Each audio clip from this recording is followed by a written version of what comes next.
Hello, how you doing this afternoon? I'm doing well. Can you please tell us your name and the story about your name?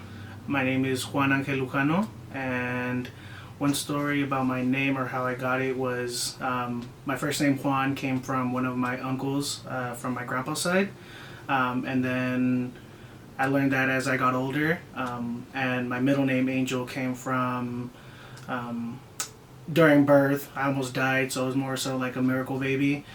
So my mom, she called me Angel. So my entire life I grew up being known as Angel. Nice, I like that.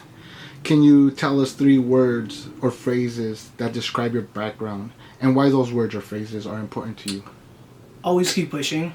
That's something that I pretty much live by every day. Me not necessarily being the most educated, the most qualified in many of my endeavors. I know that my work ethic can speak for itself, and that's kind of what motivates me to go every day.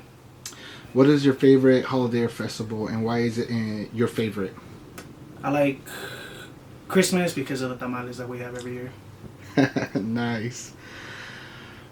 How has discrimination, bias, or stereotyping impacted you or someone you know or love?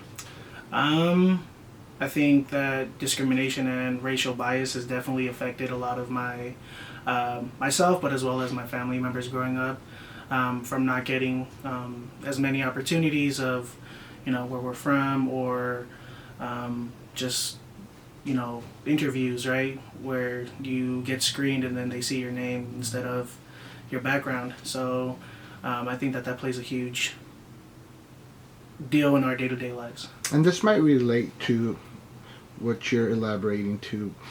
How do others see you? How do others see you? I like to think that as someone with an open mind, but not many get to see me that way. So I would say, with whatever my facial description is, which at times can be a bit, muggy or resting, like that. So yeah, How do you want to be seen, and what stereotypes do you defy? Have you defied? I want to be seen as somebody who's a hard worker who cares for his community, and not necessarily held down by my name and my first and last name because people don't know how to pronounce it. Um, I want to be able to be seen as someone who can really push forth the narrative with whatever it may be.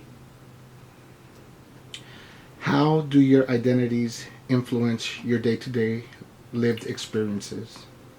I think that my identities they've definitely impacted my day to day situations, living situations, whether it be uh, where I was raised, and that helped motivate me to kind of get out of that and kind of push forth to help see a change in the community. Um, so I think that that's something that drives me every day. Who are the others, quote unquote, in your neighborhood, school, and community that you know nothing or little about? I would say the others would be, I mean, nowadays neighbors.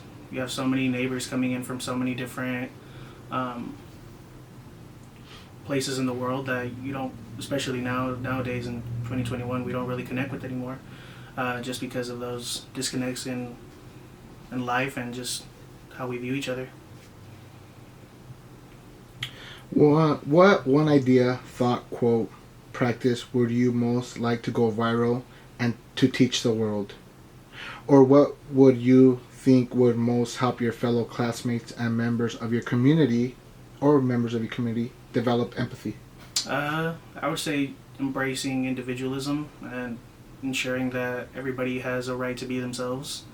Um, I think nowadays we have a more accepting sort of society where um, everybody can kind of be themselves. But I know for a fact, growing up, that wasn't necessarily the case. And as we're progressing more in the right path, I think that it's definitely going to help people be themselves and be individuals. What are the main themes of your personal life story that you feel are the most important for others to know to understand who you are? I try not to have my past somewhat define who I am, whether it may be a story. I try to make sure that who I am as a person in the present is what they can see and understand. Thank you, Juan Algen. We appreciate your time. Thank you.